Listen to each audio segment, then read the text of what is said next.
Salut. Le mode Flexbox est une technique plus puissante que les anciennes mises en page.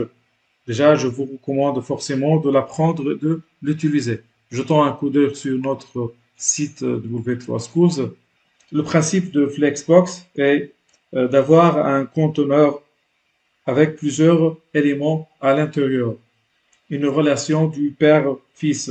Les éléments fils sont agencés en mode Flexbox. Donc, côté conteneur, il admet des propriétés qu'on va utiliser, on va tester. Et aussi côté child ou côté élément fils, ils ont des propriétés aussi qu'on va les tester. Passons directement à Visual Code Studio. Donc, j'ai préparé une page qui s'appelle flexbox.html. Pratiquement, c'est la duplication du background.html. Elle contient des paragraphes avec du texte d'ORM. Et j'ai ajouté un lien dans la page index.html guidant à cette page. Voilà. Donc, comme vous remarquez, ce lien qui guide à cette page. Qu'est-ce que je fais faire maintenant? Tout d'abord, je vais ajouter une classe ou un élément classe qui s'appelle flex. Flex, bon, ce n'est pas une obligation de l'appeler flex, mais juste un peu de sémantique. Flex conteneur ou container. Allez, on va franciser un peu. Flex conteneur et dans lequel je vais tout d'abord parler du display avec le mode flex. Peut-être on peut personnaliser toutes les options que vous connaissez. Background color avec du brown, du color, par exemple du white, et voilà. Et on ajoute une deuxième classe fils de cette paire ou de cette classe paire. On va l'appeler flex conteneur, plus précisément sur l'élément P, et dedans, donc je vais personnaliser les éléments fils. Par exemple, je fais du border pour mieux remarquer l'effet bloc et l'arrangement en mode colonne ou en mode ligne. Donc, border, je vais utiliser le format shorthand avec, par exemple, 2 pixels comme width du border et du solide pour le style et du black pour la couleur. Sauvegardons et allons à cette page et actualisons. Rien ne se passe, c'est normal puisque on n'a pas appelé on n'a pas mentionné cette classe à l'intérieur du conteneur. Dans cet exemple, l'élément container ou l'élément conteneur, c'est la section main ou l'élément main.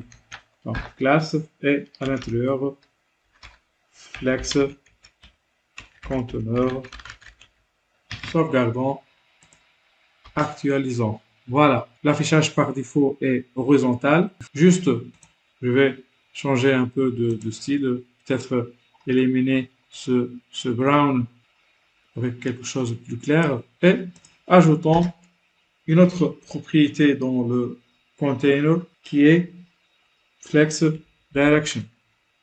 Flex direction, donc il est par défaut il est aligné horizontalement. Je vais choisir colonne, je sauvegarde et j'actualise. Voilà, maintenant il est aligné en colonne verticalement. Je vais essayer de minimiser la fenêtre. Peut-être je peux ajouter une autre propriété qui est no wrap ou flex wrap avec retour à la ligne. Sauvegardons, j'essaie de minimiser. Peut-être je peux ajouter quelque chose dans le contenu. CTRL copy, CTRL V. Voilà, pour la première paragraphe. Voilà, vous constatez le retour à la ligne puisque j'ai mentionné dans le fichier style.css cette propriété flex wrap. Donc, je vais tester quelque chose du propriété de l'élément child avec, par exemple, soit l'ordre, par exemple, disons, allez, essayons l'ordre. L'ordre, donc je vais donner un ordre pour les paragraphes. Remarquez bien que la paragraphe ou la première paragraphe, elle est la plus longue. Donc je vais changer son ordre. Alors, je vais ajouter un style où je vais forcer l'utilisation de style au niveau de cette paragraphe avec une propriété ordre. Donc, je vais donner un ordre. Alors, combien on a de paragraphes? Une douzaine.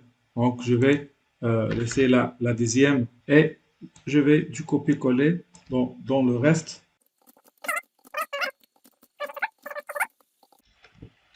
Et voilà. Et j'arrive. Donc, la plus longue, je vais la mettre en dixième place. Donc, c'est ça. Et après, peut-être, je vais changer du 9, du 8, du 5, du 7, du 1, 2, 3, 4, le 5 c'est utilisé, le 6 et le 11. Peut-être je vais donner l'ordre ou le vrai ordre à l'intérieur des étiquettes de et 12. Maintenant, donc, cette phrase qui est la plus longue commence par la valeur 1 et sera affichée en dixième position. Je sauvegarde et j'actualise. Et voilà, comme on a mentionné, l'emplacement il est en position 10. Je peux tester d'autres propriétés du container. Donc, peut-être on va utiliser dans le chapitre suivant, dans l'étude de cas.